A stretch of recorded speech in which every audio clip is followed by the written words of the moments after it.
তো আজকে হচ্ছে 30শে মার্চ 2025। আমাদের বার কাউন্সিল লিখিত ব্যাচ 2025-এর 37তম ক্লাস এবং আমাদের দেওয়ানি কার্যবিধির তৃতীয় ক্লাস। এবং আজকে আমরা আলোচনা করব আমাদের সাজেশনের 2 নং প্রশ্ন। 2 নং প্রশ্নটা হলো যে দেওয়ানি কার্যবিধি 1908 অনুযায়ী বিবাদীর প্রতি সমন জারির পদ্ধতিগুলো আলোচনা করুন।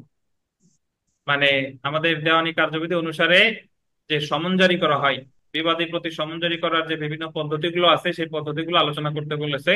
এবং বিকল্প পদ্ধতিতে সমন জারির ফলাফল আলোচনা করুন। সমনের পরিবর্তে কখন পত্রের মাধ্যমে বিবাদীকে মামলার বিষয়ে অবগত করানো যায়। এখন সমন আসলে কি? আমরা জানি যে একটা দেওয়ানি মামলা শুরু হয় আরজি দাখিলের মাধ্যমে, এবং আরজি দাখিলের পরে যিনি বিবাদী তাকে অবগত করা যে আপনার বিরুদ্ধে একটা মামলা দায়ের করা হয়েছে, আপনি অমুক তারিখে হাজির হন বা অমুক দিনের মধ্যে লিখিত জবাব দাখিল করেন। এই যে যে তাকে যে আহ, অবগত করা মামলার ব্যাপারে, এই বিষয়টারই বলে কি সমন। এবং আপনি মনে রাখবেন যে আরজির প্রেক্ষিতে দেয় হলো সমন, কিন্তু যদি কোনো দরখাস্ত টরখাস্ত হয় সেই ক্ষেত্রে প্রতিপক্ষরে যে জানায় সেটা সমনের মতোই, বাট সেটার বলে কি নোটিশ। ঠিক আছে? তাহলে মূল মামলার ক্ষেত্রে কি বলে সমন। এবং আমাদের যে অন্যান্য ক্ষেত্রে যদি আমি বলি তাহলে এটাকে বলা হয় নোটিশ। তো আমাদের এই দেওয়ানি কার্যবিধিতে 5 আদেশে সমন সম্পর্কে আলোচনা করেছে এবং ধারা হচ্ছে 27 থেকে 32। কত বলেন? 27 থেকে 32, অর্থাৎ 27 থেকে 32 পর্যন্ত যে বিধানগুলো, এটা বিস্তারিত আলোচনা করেছে কত আদেশে? 5 আদেশে। তো আমরা একটু পড়া শুরু করি। দেখেন যে একটি দেওয়ানি মোকদ্দমা শুরু হয় বাদী কর্তৃক আর্জি দাখিলের মাধ্যমে।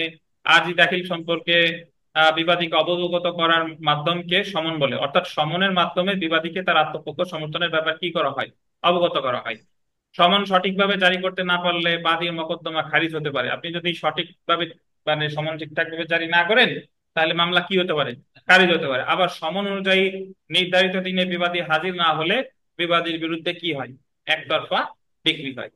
তাহলে আপনি যে কোনো প্রশ্নে ইচ্ছা করলে একটু 2-4 কথা এমনি ভূমিকা একটু দিতে পারেন। এখন এই ভূমিকা দিতে গিয়ে আপনার জন্য মূল প্রশ্নের কোনো অংশ বাদ না পড়ে যায়, এটা সাবধান রাখেন। মানে ভূমিকা হলো কি আমার জন্য ওই অলংকার স্বরূপ। এখন পোশাক আশাক পরার পরেই তো অলংকার পড়তে হবে, এখন পোশাক আশাক নাই কিন্তু অলংকার পরলেন, এরকম যেন না হয়। ঠিক আছে? তো এজন্য চলে আসি আমরা ওই সমনে। সমনের কোনো সংজ্ঞা অ্যাকচুয়ালি আমাদের দেওয়ানি কার্যবিধিতে দেয় নাই। বাদী কর্তৃক আর্জি দাখিলের মাধ্যমে মোকদ্দমা দায়ের করার পর সবচেয়ে গুরুত্বপূর্ণ বিষয় হলো বিবাদীকে জানানো যে তার বিরুদ্ধে মোকদ্দমা দায়ের করা হয়েছে এবং উক্ত মোকদ্দমায় আত্মপক্ষ সমর্থনের জন্য তাকে কি হতে বলা? হাজির হতে বলা। বিবাদীকে জানানোর এই প্রক্রিয়াকেই সমন বলে। দেওয়ানি কার্যবিধি 1908-এর 27 থেকে 32 ধারা পর্যন্ত এবং 5 আদেশে সমন সম্পর্কে আলোচনা করা হয়েছে। এখন সমন যে শুধু বিবাদীর প্রতি দেয় কথাটা সত্য নয়, কখনো কখনো সাক্ষীর প্রতিও সমন দেওয়ার প্রয়োজন হতে পারে। আমরা চলে আসি বিবাদীর প্রতি সমন। দেখেন দেওয়ানি কার্যবিধির 27 ধারায় বলা হয়েছে যে যখন মোকদ্দমা সঠিকভাবে দায়ের করা হয় তখন সমন উল্লেখিত দিনে বা বিবাদীকে হাজির হতে বা বাদীর দাবির জবাব দিতে বিবাদী বরাবর সমন জারি করা যেতে পারে। এখানে দুইটা জিনিস দেখেন, সমনে উল্লেখিত দিনে কি করতে? হাজির হতে, বা বাদীর দাবির জবাব দিতে বিবাদী বরাবর সমন জারি করা হতে পারে। তার মানে সমনে দুইটা জিনিস থাকে, একটা হলো যে বিবাদী কবে হাজির হবে এক, আর একটা কি যে বাদীর যে দাবি সেটার জবাব কতদিনের মধ্যে দিবে সেটা। তো সাধারণত দেখেন, সাধারণত মকদ্দমা দায়েরের আন্ডারলাইন করবেন 5 কার্য দিবসের মধ্যে সমন ইস্যু করতে হবে। এবং সমন ইস্যুর 30 দিনের মধ্যে আদালতের কর্মকর্তা বা কুরিয়ার সার্ভিস বা অন্য কোনো মাধ্যমে বিবাদী বরাবর সমন পৌঁছিয়ে দেওয়া হয়ে থাকে। আপনি যখন মামলাটা দায়ের করলেন আদালত থেকে ওই সমনটা সংশ্লিষ্ট কর্মকর্তার কাছে পাঠাবে 5 কার্য দিবসের মধ্যে। আর সংশ্লিষ্ট কর্মকর্তা হোক বা কুরিয়ার সার্ভিস হোক, তারা আবার এটা জারি করবে কতদিনের মধ্যে? 30। এখানে দুইটা বিষয়, একটা হলো আদালতে মামলা দায়েরের সাথে সাথে সমন তারা ইস্যু করবে কয় কার্য দিবস? 5 কার্য দিবসের মধ্যে, কিন্তু বিবাদী বরাবর পৌঁছবে না। 5 কার্য দিবসের মধ্যে সমন ইস্যু করবে। আর ওই যে প্রসেস সার্ভার হোক বা কুরিয়ার সার্ভিস হোক বা পোস্টাল সার্ভিস হোক, তারা এটা বিবাদী বরাবর পৌঁছাবে কত দিনের মধ্যে? 30 দিনের মধ্যে। এলো কাহিনী। আচ্ছা, প্রত্যেকটি সমনের সাথে আর্জির একটি নকল অথবা অনুমতি প্রদত্ত হলে একটি সংক্ষিপ্ত বিবৃতি বিদ্যমান থাকতে হবে। আপনি সমনের সাথে অবশ্যই আর্জির একটা নকল থাকতে হবে, আর আদালত যদি অনুমতি দেয় তাহলে নকল না দিয়ে কি দেওয়া যেতে পারে? সংক্ষিপ্ত বিবৃতি। কারণ আপনি একটা জিনিস মনে রাখবেন যে আমাদের দেওয়ানি মামলার আর্জি দেখা গেল একটা 150-200 পেজ, তাহলে অনেক সময় দেখা গেল যে আসামিও মানে বিবাদীও দেখা গেল 100 জন। তাহলে ওই বিবাদী বরাবর 100 জনকে যদি 100-200 পেজ করে দিতে হয়, তাহলে তো এমনিই তো অবস্থা শেষ। তাহলে আদালত যদি অনুমতি দেয়, সরাসরি আর্জির অবিকল নকল না দিয়ে কি দেওয়ার নির্দেশ দিতে পারে? সংক্ষিপ্ত বিবৃতি। এখন আমরা চলে আসি বিবাদীর প্রতি সমন জারির পদ্ধতি। দেখেন, বিবাদীর প্রতি সমন জারির পদ্ধতি। দেওয়ানি কার্যবিধির 5 আদেশ অনুযায়ী সমন জারির বিভিন্ন পদ্ধতি হলো। প্রথমে শুনেন, এই যে যে আমি এখানে 5টা পদ্ধতি, 5টা পদ্ধতি কিন্তু ফিক্সড না। মানে আপনি যদি এইভাবে বলতে পারেন না যে সমন জারির পদ্ধতি 5টা, এটা হলো আমরা 5 আদেশে বিশ্লেষণ করে এই 5টা বের করছি। কিন্তু পরীক্ষায় যদি প্রশ্ন আসে প্রিলিমিনারিতে যে সমন জারির পদ্ধতি 5টা, কথা কিন্তু ঠিক না। বুঝতে পারছেন? তো দেখেন, সমন জারির তাহলে বিভিন্ন পদ্ধতি হলো। প্রথমে দেখেন, আদালতের মাধ্যমে সমন জারি 5 আদেশের কত বিধি? 9 বিধি। তারপরে দেখেন, আহ ব্যক্তিগতভাবে সমন জারি 5 আদেশের কত? 9 ক। লটকিয়ে সমন জারি 5 আদেশের কত বিধি? 17 বিধি। বিকল্প পদ্ধতিতে সমন জারি 5 আদেশের কত বিধি? 20 বিধি। পত্রের মাধ্যমে সমন জারি 5 আদেশের কত বিধি? 30 বিধি। এখন এই পদ্ধতিগুলোই আমরা একটু নিচে বিস্তারিত আলোচনা করব। প্রথমেই আমরা চলে আসি 5 আদেশের যে 9 বিধি, সেটা হলো আদালতের মাধ্যমে সমন জারি। এবং আপনাদের একটু জানা থাকা দরকার যে দেওয়ানি কার্যবিধি সর্বশেষ সংশোধিত হয়েছে কত সালে জানেন? দেওয়ানি কার্যবিধি সর্বশেষ সংশোধিত হয়েছে 2017 সালে। 2017 সালে যে জায়গায় লিগ্যাল এইড কর্মকর্তাকে মিডিয়েটর হিসেবে নিয়োগের বিধান করা হয়, লিগ্যাল এইড কর্মকর্তাকে মিডিয়েটর হিসেবে নিয়োগের বিধান করা হয়। আর সমন সংক্রান্ত সর্বশেষ সংশোধনী এসেছে 2012 সালে। সমন সংক্রান্ত আপনাদের লাগে, বাতাস লাগে? সমন সংক্রান্ত সর্বশেষ সংশোধনী আসছে কত সালে? 2012 সালে। 2012 সালের সংশোধনীতে এই 5 আদেশের 9 বিধিরে কিছু কিছু বিধান সংযোজন করেছে। যেখানে যদি আমরা একটু পড়ি, দেখেন যে দেওয়ানি কার্যবিধির 5 আদেশের 9 বিধি অনুসারে আদালতের এখতিয়ারভুক্ত এলাকার বসবাসরত বিবাদীর প্রতি আদালতের, আন্ডারলাইন করবেন, কর্মকর্তার মাধ্যমে। আদালতের কর্মকর্তা মানে আদালতের একজন কর্মকর্তাই আছেন যিনি সমন জারি করেন, তারে কি বলে জানেন? Process server. আচ্ছা। বা জেলা জজ কর্তৃক তালিকাভুক্ত, আন্ডারলাইন করবেন, জেলা জজ কর্তৃক তালিকাভুক্ত কুরিয়ার সার্ভিসের মাধ্যমে বিবাদীর প্রতি সমন জারি করা হয়। তাহলে আদালত সমন জারি করবে হয় আদালতের কর্মকর্তার মাধ্যমে, অথবা কি জেলা জজ কর্তৃক তালিকাভুক্ত কুরিয়ার সার্ভিসের মাধ্যমে। মানে প্রতিটা জেলায় সমন জারির জন্য মাননীয় জেলা জজ কর্তৃক একটা কুরিয়ার সার্ভিসের তালিকা আছে, যে জায়গায় থাকতে পারে রেডেক্স, পাঠাও, সুন্দরবন, তারপরে অন্যান্য যা আছে, কন্টিনেন্টাল টন্টিনেন্টাল যা আছে এগুলা। এছাড়াও আদালত উপযুক্ত মনে করলে অত্র বিধির অধীন ফ্যাক্স বার্তা বা ইমেইলের মাধ্যমে সমন প্রেরণ করতে পারে। এছাড়া আদালত যদি উপযুক্ত মনে করে, কিসের মাধ্যমে? ফ্যাক্স বার্তা বা ইমেইলের মাধ্যমে সমন প্রেরণ করতে পারে। এখানে একটা জিনিস মনে রাখেন, এই ফ্যাক্স বার্তা, কুরিয়ার, ইমেইল এগুলা 2012-র আগে ছিল না। এগুলা সংযোজন করা হয়েছে কত সালের সংশোধনীতে? 2012 সাল। এখন ফ্যাক্স বার্তাও এখন এখন আর মানে মানে বলা যায় অতীত হয়ে গেছে, মানে কি ব্যাকডেটেড হয়ে গেছে নাকি? ফ্যাক্স আর এখন নাই, এখন আছে কি? ইমেইল। তো এখানে তাহলে আমরা জানলাম যে 5 আদেশের 9 বিধি অনুসারে আদালতের কর্মকর্তার মাধ্যমে, জেলা জজ কর্তৃক কুরিয়ার সার্ভিসের মাধ্যমে, ফ্যাক্স বার্তার মাধ্যমে, আর একটা কি? ইমেইলের মাধ্যমে। আচ্ছা, এই সবগুলাই আছে কত সাল? 5 আদেশের কত বিধি? 9 বিধি। ধন্যবাদ।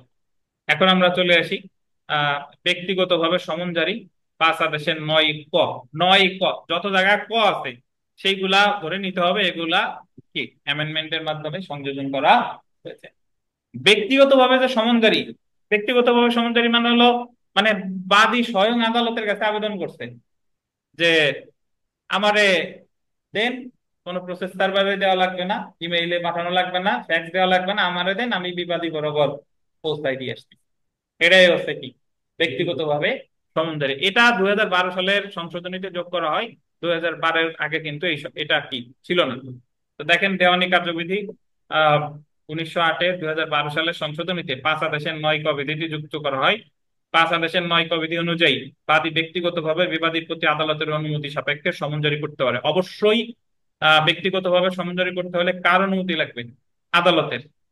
তো যদি কোনো কারণে উক্ত পদ্ধতিতে সমন জারি করা সম্ভব না হয়, তাহলে আদালত বাদীর আবেদনের ভিত্তিতে পুনরায় সমন জারি করতে পারে। যদি ওই কোনো পদ্ধতিতে মানে যদি কোনো কারণে উক্ত পদ্ধতিতে সমন জারি করা না হয়, তাহলে আদালত বাদীর আবেদনের ভিত্তিতে পুনরায় আবার কি করতে পারে? সমন জারি করতে পারে। এছাড়া আন্ডারলাইন করবেন, 5 আদেশের 11 বিধি অনুযায়ী একাধিক বিবাদীর প্রতি সমন জারি করা যায়। তাহলে আলম ভাই বলেন তো, 5 আদেশের 9 আর 5 আদেশের 9 ক এই দুইটার ভিতরে পার্থক্য কি?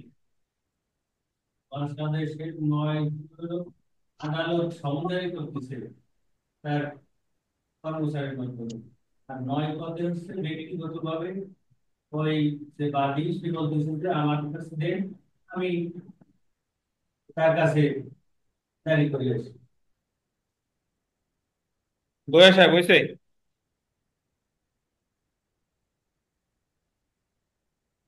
কিন্তু আদালতের অনুমতি নেই।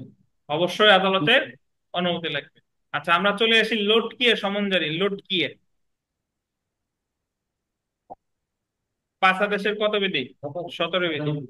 5 আদেশের 17 বিধি অনুযায়ী বিবাদী যদি কোনো কারণে সমন গ্রহণ করতে না চান বা স্বেচ্ছায় আত্মগোপনে থাকেন, তবে সমন জারিকারক কর্মকর্তা কোনো ব্যক্তির উপস্থিতিতে বিবাদীর বসবাসরত স্থানে বা সেখানে যেখানে বিবাদী ব্যবসা করে অথবা যেখানে লাভজনক কোনো কাজে নিয়োজিত ছিলেন, অত্র স্থানে যে কোনো একটিতে লটকিয়ে সমন জারি করতে।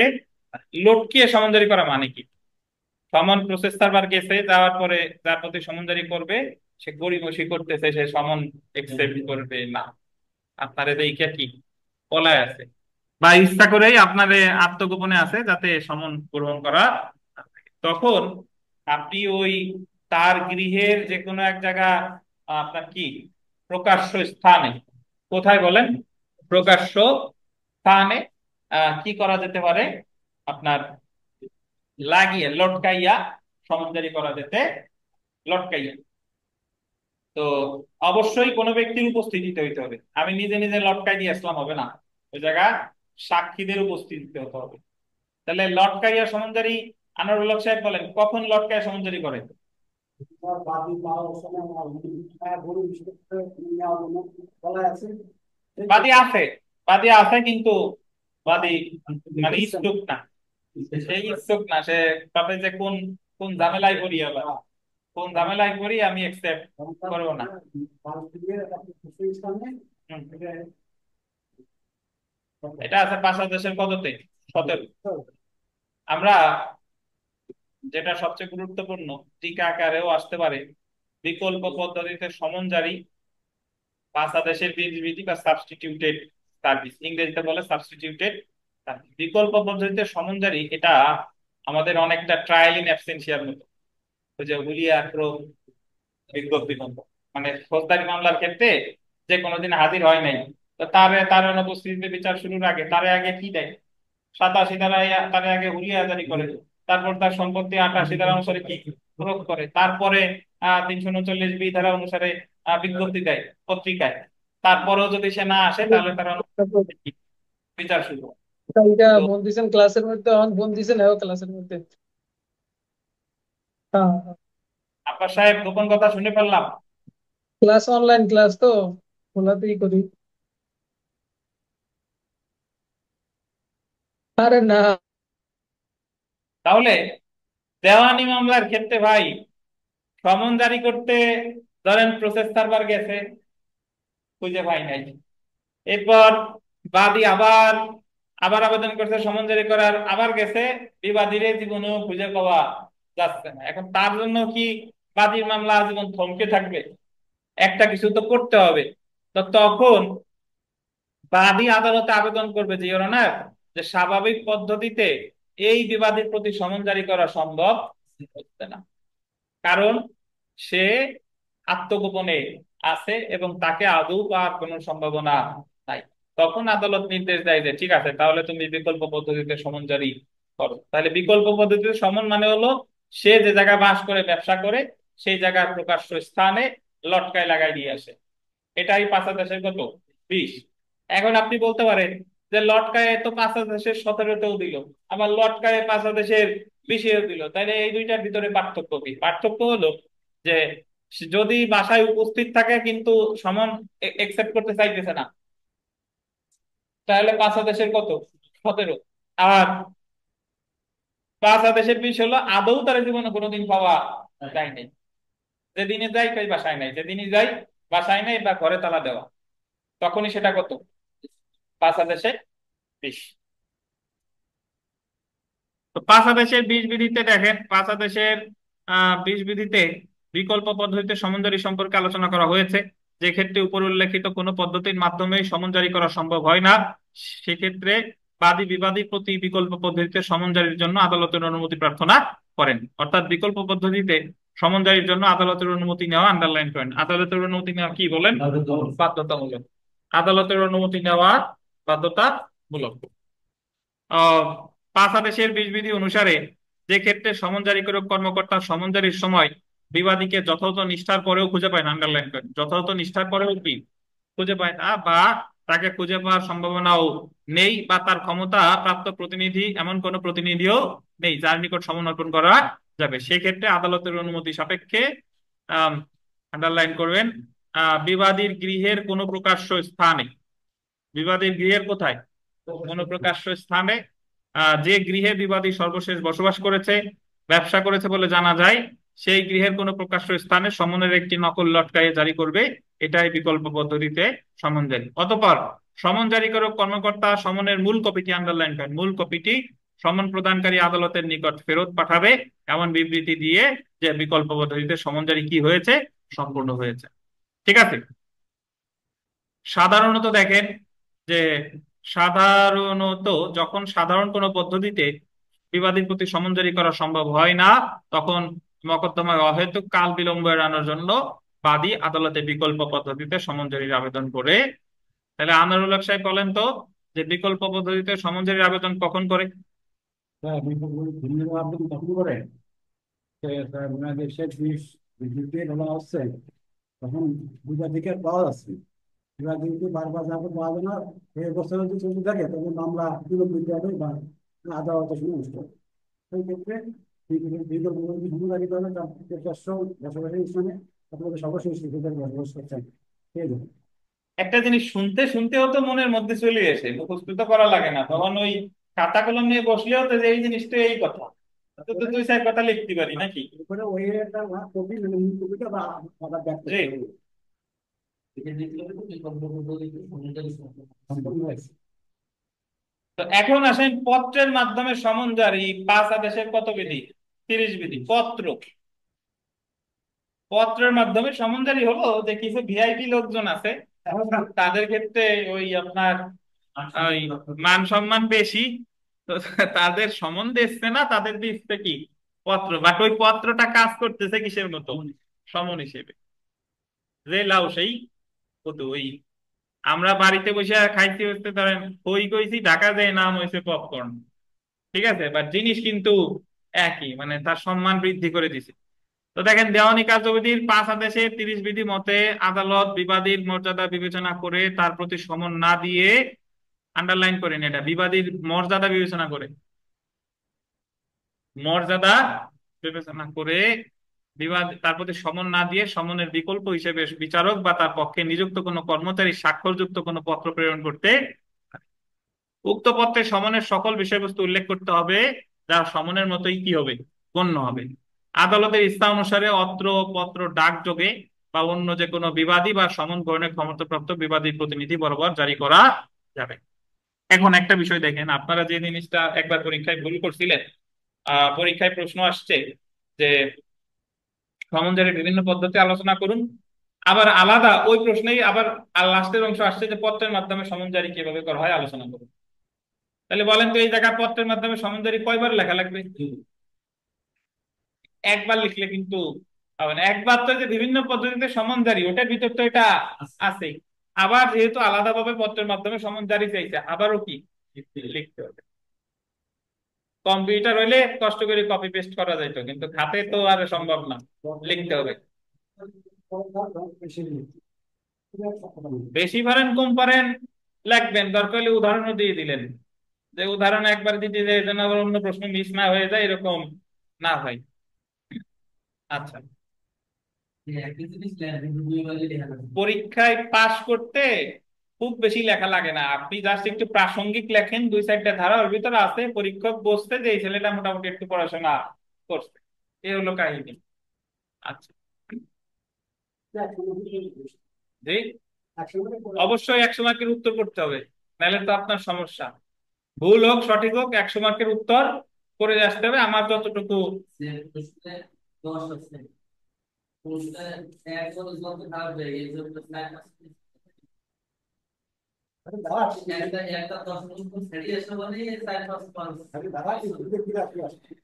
তো এই ছিল আমাদের মোটামুটি সমন। এখন সমনের একটা সমস্যামূলক প্রশ্ন আছে, এটা একবার পরীক্ষায় এসেছিল, যে ঢাকার একটি আদালত এক্স এর দখলে থাকা একটি দলিল উপস্থাপনের জন্য তার প্রতি সমন দিছে, কিন্তু এক্স সমন মোতাবেক আদালতের উক্ত আদেশ পালনে ব্যর্থ হন। এক্স ওই দলিল উপস্থাপন করে নাই। আদালত এক্স কে উক্ত দলিল উপস্থাপনে বাধ্য করতে আহ পদক্ষেপ নিতে পারেন কি? দেওয়ানি কার্যবিধি 1908-এর প্রাসঙ্গিক বিধান উল্লেখপূর্বক উত্তর দেন। মানে আপনার একটা সমন দিছে, সমন পাওয়ার পরে এখন আপনি ওই সমন অনুসারে দলিল আনেন নাই, তাহলে আপনি আদালতের আদেশ কি করছেন? অমান্য করছেন। তাহলে এখন আপনি, আদালত আপনার বিরুদ্ধে কি পদক্ষেপ নিতে পারে? আমরা জানি সমনে যে নির্দেশ দিচ্ছে সেটা প্রতিপালনে ব্যর্থ হলে তার বিরুদ্ধে অ্যাকশন নেওয়া যায় কত ধারায় বলেন? 32 ধারায়। কত ধারায়? 32 ধারায়। এবং আপনাদের জানা উচিত, যেহেতু আমরা এখানে মোটামুটি সবাই পুরাতন, নতুন কেউ নাই, মোটামুটি আমরা সমস্যামূলক প্রশ্ন কিভাবে লিখতে হয় অবশ্যই আমরা জানি। প্রথমে হলো ঘটনার বর্ণনা, বিচার্য বিষয়, তারপরে কি আইনানুগ পর্যালোচনা। তো তার মধ্যে ঘটনার বর্ণনা এবং বিচার্য বিষয় লিখতে আমাদের কোনো কিছু জানার দরকার নাই, প্রশ্নে যা আছে তাই তা তা থেকেই আমরা ঘটনার বর্ণনা এবং বিচার্য বিষয় লিখতে পারি। তো আইনানুগ পর্যালোচনায় যদি আমরা চলে আসি, দেওয়ানি কার্যবিধি 1908-এর 32 ধারার বিধান মধ্যে আদালত কামালকে উক্ত দলিল উপস্থাপনে বাধ্য করতে প্রয়োজনীয় পদক্ষেপ নিতে পারেন। কোন ব্যক্তির উপর সমন জারি করা হলে তাকে আদালতে উপস্থিত হতে বাধ্য করার পদ্ধতি সম্পর্কে দেওয়ানি কার্যবিধির 32 ধারায় আলোচনা করা হয়েছে। আন্ডারলাইন করবেন, দেওয়ানি কার্যবিধির 32 ধারা অনুযায়ী যার প্রতি সাক্ষ্য প্রদান বা দলিল দাখিলের জন্য সমন প্রদান করা হয়েছে, আদালত তাকে উপস্থিত হতে বাধ্য করতে পারবেন, এবং এই উদ্দেশ্যে দেখেন, গ্রেফতারি পরোয়ানা জারি করতে কত ধারায়? 32 ধারায়। তার সম্পদ ক্রোকো বিক্রয় করতে পারবে। ক্রোকো কি বিক্রয় করতে পারবে? তাকে সর্বোচ্চ 500 টাকা জরিমানা করতে পারবে। তারা হাজিরার জন্য জামানত প্রদানের আদেশ দিতে পারবেন। জামানত দিতে ব্যর্থ হলে তাকে দেওয়ানি কারাগারে আটকের আদেশ দিতে পারবেন। তাহলে তারে জামানত দিতে বলতে পারে, এবং যদি জামানত দিতে ব্যর্থ হয় তাহলে তারা আটক করবে কোথায়? কোথায় বলে? দেওয়ানি। এই সবগুলোই আছে কত ধারায়? 32 ধারায়। 32 ধারায় উল্লেখিত বিধান ছাড়াও দেওয়ানি কার্যবিধির আন্ডারলাইন করবেন, 16 আদেশের 10 বিধি অনুযায়ী আদালত কোন সাক্ষীকে সমন অনুযায়ী হাজির হতে বাধ্য করতে কতিপয় কতিপয় পদক্ষেপ গ্রহণ করতে পারে। 16 আদেশের কয় বিধি অনুসারে? 10 বিধি। মানে 32 ধারায় যা আছে সেম জিনিস আছে কোথায়? 16 আদেশের 10 বিধি। সিদ্ধান্ত। সুতরাং আদালত কামালকে উক্ত দলিল উপস্থাপনে বাধ্য করার জন্য দেওয়ানি কার্যবিধির 32 ধারা অথবা 16 আদেশের 10 বিধি অনুযায়ী পদক্ষেপ নিতে পারেন। এখন আপনি যদি বলেন যে স্যার 16 আদেশের 10 বিধি কি লেখাই লাগবে, না না লিখলে কোনো সমস্যা নাই, কিন্তু 16 আদেশের 10 বিধি লিখলে আপনার উত্তরপত্রটা আরো একটু সমৃদ্ধ হলো, যে পরীক্ষক জানলো যে এই ছেলেটা আরো কিছু জানে।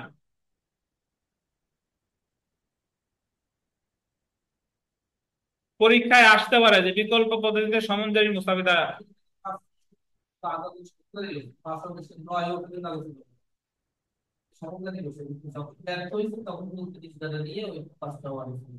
যা যা মন চাই করেন, সমস্যা নেই।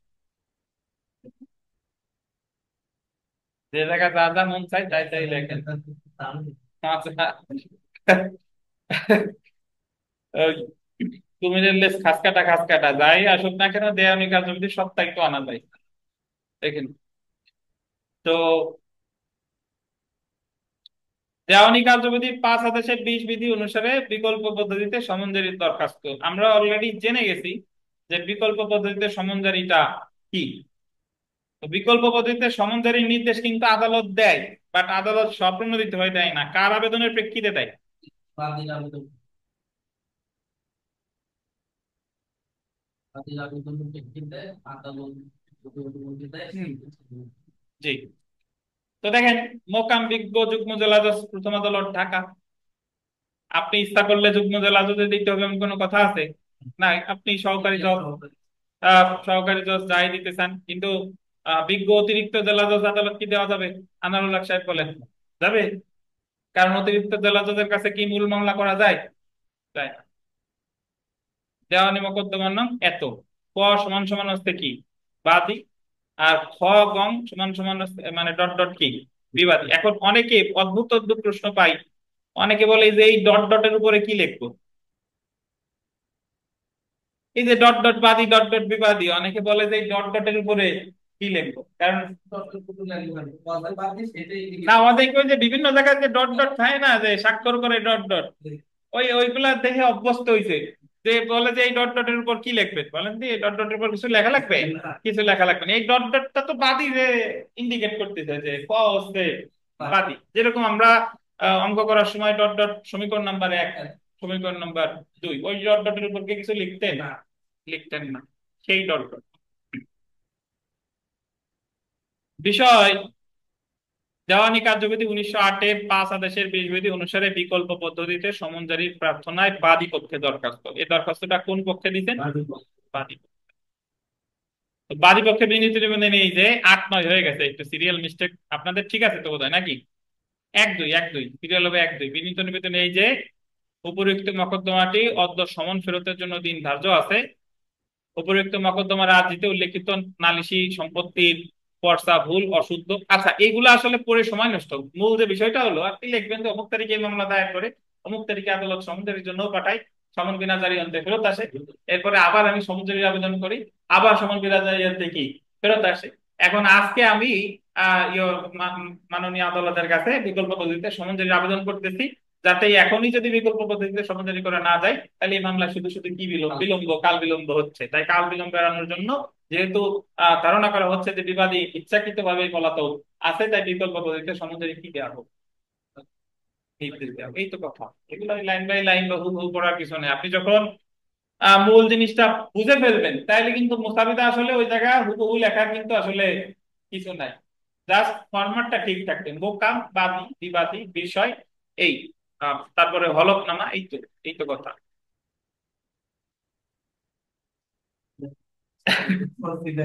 আচ্ছা, আর অনেকে মুসাফিদা এখনো বোঝেন না, যারা আসে না তারা তো মুসাফিদা বোঝে না, যারা আসে না তাদের কাছে তো বিষয়টা অনেক জটিলই। তো কোন লিপি? কাদিদা লিপি। তা উনি তো আমাদের লিখিত গ্রুপে আছে, উনি অনলাইনে ক্লাস করে না কেন?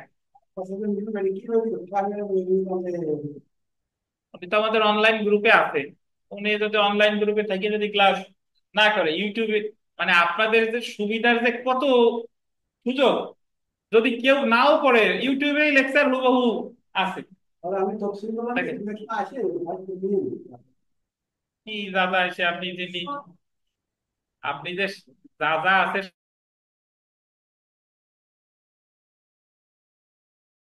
ধরেন ফ্রি দেওয়া যায়, এই তো সবাই আমি তো 500-600 পেজ দিচ্ছি, আমি সবাই দেবো। দেখেন, আর এই জিনিসটা আমি ওনারে বলছিলাম দেখে দেখে লিখে ফেলেন। আচ্ছা যাই হোক, দেখেন তাহলে আমরা সমন হলে,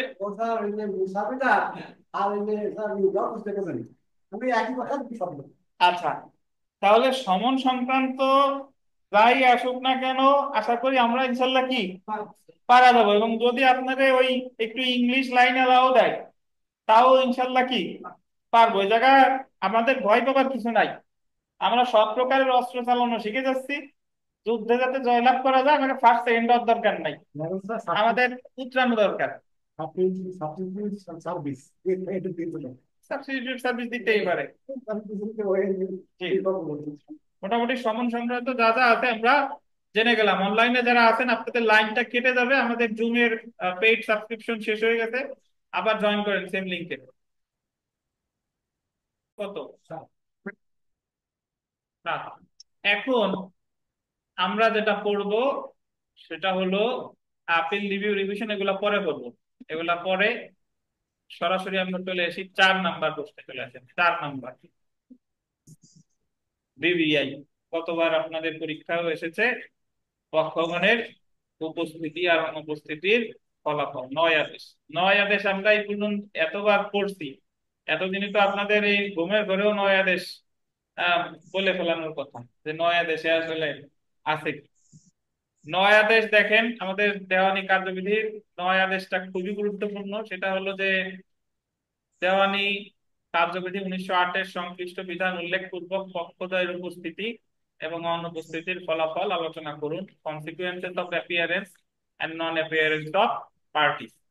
এবং অনেক সময় প্রশ্ন আসে যে শুধু মামলা খারিজ হলে কি হয়, বা একতরফা ডিগ্রি থেকে কি হয়, বা সমস্যামূলক অনেক প্রশ্ন আসতে পারে। মোটামুটি যা আছে আপনি 9 আদেশ করলে এ জায়গায় যা যা আছে 4 নাম্বার প্রশ্নে যা যা আছে সবকিছু ইনশাল্লাহ পারা যাবে। সাধারণ ব্যতিক্রম।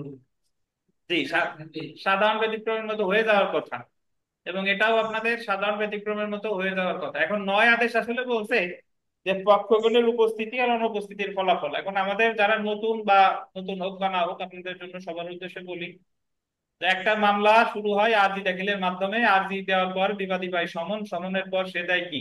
লিখিত জবাব। লিখিত জবাব দেওয়ার পরে কখনো কখনো লিখিত জবাব দেওয়ার আগে হাজির হয়, বা কখনো কখনো হাজির আর লিখিত জবাব একসাথেই দেয়। তো যাই হোক না কেন, লিখিত জবাব দাখিলের পরে শুনানির ডেট পড়ে, ওই দিন উভয় পক্ষ কি হাজির হওয়ার কথা। নট অনলি এটা, একটা দেওয়ানি মামলায় যখন উভয় পক্ষ হাজির হওয়ার কথা সেই ক্ষেত্রেও 9 আদেশ প্রযোজ্য। তো এখন লিখিত জবাব দাখিলের পর যখন উভয় পক্ষ হাজির হয়, হাজির হওয়ার দিন দেখা গেল বাদী আসছে, বিবাদী আসে নাই, বা বিবাদী আসছে, বাদী আসে নাই, বা বাদী বিবাদী কেউই, তাহলে হবে কি? তাহলে মামলা হবে কি? সেই পরিণতি সম্পর্কে আলোচনা করেছে কত আদেশে? 9 আদেশ। আমাদের একটা জিনিস মনে রাখতে হবে যে বাদীর ত্রুটির কারণে মামলা হয় খারিজ। কি হয়? বাদীর ত্রুটির কারণে মামলা হয় খারিজ। আর আরজিতে যদি কোনো ত্রুটি থাকে, আরজিতে, আরজির ত্রুটির কারণে আরজি খারিজ হয় বা আরজি প্রত্যাখ্যান। আর বাদীর ত্রুটি, বাদীর ত্রুটি, বাদী শুনানির দিন আসে নাই, তারপরে বাদী অমুক জায়গায় আদালত একটা নির্দেশ দিতে পালন করে নাই, সে ই দিতে ব্যর্থ হয়েছে, অ্যাডজর্নমেন্ট ফি কস্ট দিতে ব্যর্থ হয়েছে, এরকম বাদীর যদি ত্রুটি থাকে তাহলে মামলা হয়, হ্যাঁ, মোকদ্দমা হয় বুঝলাম, বলেন। খারিজ। আর আরজিতে যদি কোনো ত্রুটি থাকে, আরজি সামনে পড়বো, হ্যাঁ, আরজির ত্রুটির কারণে আরজি হয় কি?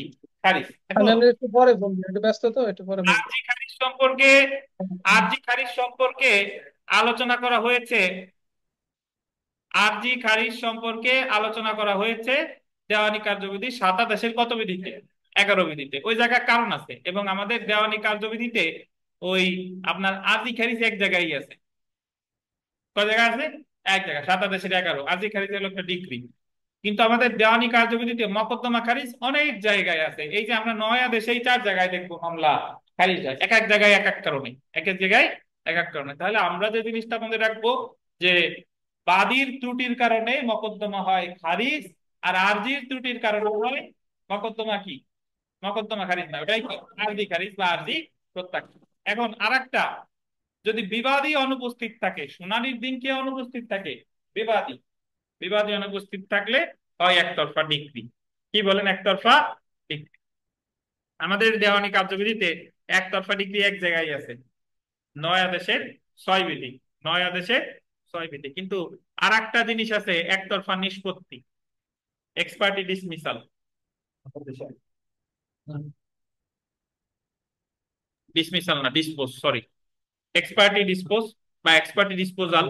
একতরফা নিষ্পত্তি। একতরফা নিষ্পত্তিটা কি? একতরফা নিষ্পত্তি হলো যে আপনারে লিখিত জবাব দাখিলের জন্য সর্বোচ্চ সময় হলো 60 কার্য দিবস, 60 ডেজ, 60 ওয়ার্কিং ডেজ। 60 কার্য দিবসের মধ্যে আপনি লিখিত জবাব দাখিল করেন নাই, তখন আপনার মামলাটা হবে একতরফা নিষ্পত্তি বা এক্সপার্টি ডিসপোজাল বা এক্সপার্টি ডিসপোজ। আর একতরফা নিষ্পত্তি ৮ আদেশের এক বিধিতে, এটা হচ্ছে একটা আদেশ, এটা একটা কি আদেশ। আর একতরফা ডিক্রি হলো শুনানির দিন বাদী আসছে কিন্তু বিবাদী আসে নাই, তখন আদালত দিতে পারে একতরফা ডিক্রি ৯ আদেশের কত বিধিতে, ৬ বিধি, ৯ আদেশের ৬ বিধি। তাহলে এখানে আমরা মোটামুটি যে দুইটা জিনিস নিয়ে আমাদের গন্ডগোল লাগে, সেটা হলো একটা হলো আরজি খারিজ, মামলা খারিজ, আর একটা হলো একতরফা নিষ্পত্তি একতরফা ডিক্রি। আরজি খারিজ তো আমরা জানি, আরজিতে যদি ত্রুটি থাকে ৭ আদেশের ১১ বিধিতে, আর মামলা খারিজ হলো কার ত্রুটি থাকে, বাদীর ত্রুটি থাকে, তাইলে মোকদ্দমা খারিজ হয়। আর একতরফা ডিগ্রি শুনানির দিন বাদী আসছে বিবাদী আসে নাই, তাহলে হবে কি একতরফা ডিগ্রি। আর নির্ধারিত সময়ের মধ্যে আমি ওই আহ, দাখিল করতে পারি নাই, তাহলে হবে কি একতরফা। নির্ধারিত সময়ের মধ্যে আমি লিখিত জবাব দাখিল করতে পারি নাই, তাহলে হবে একতরফা নিষ্পত্তি। জি। তো এখন আমরা একটু ধারণা লাভ করলাম, উত্তরে চলে আসি। দেখেন যে দেওয়ানি কার্যবিধি ১৯০৮-এর ৯ আদেশে দেওয়ানি মোকদ্দমায় পক্ষগণের উপস্থিতি এবং অনুপস্থিতির ফলাফল সম্পর্কে আলোচনা করা হয়েছে। সাধারণত কোনো দেওয়ানি মোকদ্দমা বাদীর ত্রুটির কারণে মোকদ্দমাটি খারিজ হয়, ডিসমিসাল অফ সুট, এবং বিবাদীর অনুপস্থিতির কারণে মোকদ্দমাটি একতরফা ডিগ্রি হয় বা এক্সপার্টি ডিগ্রি। তো বাদীর অনুপস্থিতি বা ত্রুটির কারণে মোকদ্দমায় যে ফলাফল হতে পারে এটা আমরা দেখি। বাদীর অনুপস্থিতি বা ত্রুটির কারণে আদেশ ৯-এর ২, ৩, ৫ ও ৮ বিধিতে মোকদ্দমা কি হতে পারে, খারিজ হতে পারে। কত কততে, ২, ৩, ৫, ৮ নিম্নে এই সম্পর্কে আলোচনা করা হলো। প্রথমে আমরা চলে আসি ২ বিধি, ৯ আদেশের ২ বিধি। ৯ আদেশের ২ বিধি অনুযায়ী বাদী যদি কোনো মোকদ্দমায় প্রসেস ইস্যুর জন্য নির্ধারিত সময়ের মধ্যে নির্দিষ্ট ফি প্রদান না করে, তবে আদালত উক্ত মোকদ্দমা খারিজ করতে পারে। প্রসেস ইস্যু বুঝেন? প্রসেস ইস্যু কারে বলে? সমনজারি। সমনজারির জন্য যে ফি আছে, বাদী যদি সেই ফি না দেয়, তাহলে মোকদ্দমা খারিজ করে দিতে পারে ৯ আদেশের কত বিধিতে, ২ বিধিতে। তাহলে ২ বিধি খারিজ করতেছে যে প্রসেস ইস্যুর জন্য যদি ফি না দেয়। কে না দেয়? বাদী। ৯ আদেশের ৩ বিধি দেখেন যে ৯ আদেশের ৩ বিধি অনুযায়ী মোকদ্দমার শুনানির জন্য নির্ধারিত দিনে বাদী ও বিবাদী হাজির না থাকে, যেদিন শুনানির দিন বাদীও আসে নাই বিবাদীও আসে নাই, অর্থাৎ উভয় পক্ষ যদি অনুপস্থিত থাকে, তবে আদালত উক্ত মোকদ্দমা খারিজ করতে, তাহলে ২-তে খারিজ করতেছে প্রসেস ফি দেয় নাই, ৩-এ খারিজ করতেছে বাদীও আসে নাই বিবাদীও আসে নাই। খুব সোজা না? আচ্ছা, আর ২-৩-এর প্রতিকার আলোচনা করেছে ৯ আদেশের কত বিধি, ৪ বিধিতে। দেখেন ৯ আদেশের ২ ও ৩ বিধির অধীন মোকদ্দমা খারিজ হলে উক্ত ক্ষেত্রে প্রতিকার। ৯ আদেশের ২ ও ৩ বিধির অধীন কোন মোকদ্দমা খারিজ হলে বাদীর নিম্নলিখিত প্রতিকার রয়েছে। তো নিম্নলিখিত প্রতিকারের মধ্যে তামাদি মেয়াদ উত্তীর্ণ না হলে বাদী উক্ত একই বিষয়ে নতুন মোকদ্দমা দায়ের করতে পারে। যদি ওই ধরেন মামলা খারিজ হয়েছে, শুনানি দিন আসে না এই কারণে খারিজ হয়েছে, বা প্রসেস ফি দেয় না খারিজ হয়েছে, তবে যদি তামাদি মেয়াদ থাকে বাদী অবশ্যই ওই একই বিষয় নিয়ে কি করতে পারে, নতুন মামলা করতে পারে। তারপরে দেখেন ৯ আদেশের উক্ত আহ, খারিজ আদেশ রদের জন্য বাদী আন্ডারলাইন করবেন ৯ আদেশের ৪ বিধির অধীন খারিজ রদের আবেদন করতে পারে। কততে? ৯ আদেশের কত বিধি, ৪ বিধি। উক্ত খারিজ রদের আবেদন করতে হবে, তামাদি আইনের আন্ডারলাইন করবেন ১৬৩ অনুচ্ছেদ অনুসারে খারিজ আদেশ প্রাপ্তির কত দিনের মধ্যে, ৩০ দিনের মধ্যে। যদি বাদী কর্তৃক দায়েরকৃত ৯ আদেশের ৪ বিধির অধীন খারিজ রদের আবেদন আদালত কর্তৃক নামঞ্জুর হয়, যদি তিনি ওই খারিজ রদের আবেদন করলো ৯ আদেশের ৪ বিধিতে, সেটা যদি কি হয়, নামঞ্জুর হয়, বাদী উক্ত নামঞ্জুরকৃত আদেশের বিরুদ্ধে উচ্চ আদালতে কি করতে পারে, রিভিশন করতে পারে। কারণ ৯ আদেশের ৪ বিধির অধীন প্রদত্ত আদেশ হলো একটা কি, আপিল অযোগ্য আদেশ। এখন আপনি এখানে একটা জিনিস মনে রাখবেন, মনে রাখবেন ৯ আদেশের ৪ মঞ্জুর হোক বা না মঞ্জুর হোক, এটা একটা কি আদেশ, আপিল অযোগ্য আদেশ। তাহলে আমার ২-৩-এ খারিজ হলে প্রথম প্রতিকার আমরা পেলাম কি, নতুন মামলা করতে পারি, এবং দ্বিতীয় যেটা পেলাম খারিজ রদের আবেদন করতে পারি। খারিজ রদের আবেদনও যদি না মঞ্জুর হয় কি করতে পারি, রিভিশন করতে পারি, কারণ এটা একটা কি কি আদেশ, আপিল অযোগ্য আদেশ। এছাড়া উপরিউক্ত প্রতিকারগুলো ছাড়াও বাদী ৯ আদেশের ২ এবং ৩ বিধির অধীন প্রদত্ত খারিজ আদেশের বিরুদ্ধে সরাসরি উচ্চ আদালতে রিভিশন করতে, এছাড়া যদি মনে করে যে না আমি ওগুলাতে যাব না, সরাসরি রিভিশনেরও আবেদন করতে পারে ৯ আদেশের কত কত বিধিতে, দুই ও তিন বিধিতে। তো এখানে একটা বিষয় মনে রাখা দরকার, সেটা হলো যে এই যে নয় আদেশের চার বিধির যে দরখাস্তটা করতেছেন, এই দরখাস্তটারে সানি মোকদ্দমা বলে। কি বলে বলেন? সানি মোকদ্দমা। নয় আদেশের চার বিধির অধীন যে দরখাস্ত নেবে, সানি মোকদ্দমা বলে। সানি মোকদ্দমা আসলে কারে বলে? এটা হলো যে কোনো খারিজ আদেশ রদ বা কোনো একতরফা ডিগ্রি রদের যে আবেদন করে সেটাকে কি বলে? সানি মোকদ্দমা।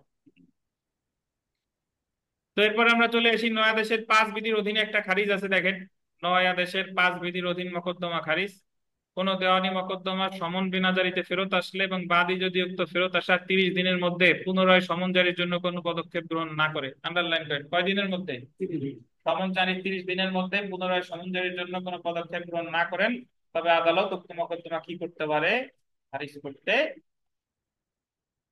তাহলে সমন বিনা জারিতে ফেরত আসার পরে যদি আপনি চুপচাপ থাকেন, হবে? কি করতে হবে? আবার আপনার পদক্ষেপ নিতে হবে। কত দিনের মধ্যে? 30 দিনের মধ্যে। এবং 30 দিনের মধ্যে যদি আপনি পদক্ষেপ না নেন, কি হয়ে যাবে? মামলা খারিজ হয়ে যাবে। এবং এই নয় আদেশের পাঁচে যে খারিজ, এই খারিজের প্রতিকার দেখেন, নয় আদেশের পাঁচেই বলেছে নয় আদেশের পাঁচ বিধির অধীন কোন মকদ্দমা খারিজ আদেশ হলে উক্ত বিধির অধীন একই বিষয়ের উপর নতুন করে মকদ্দমা দায়ের করতে। তাহলে নয় আদেশের পাঁচের প্রতিকার কোথায়? নয় আদেশের পাঁচে কি প্রতিকার?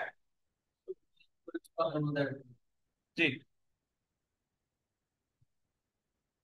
আমরা চলে এসি নয় আদেশে আট বিধির অধীন মকদ্দমা খারিজ।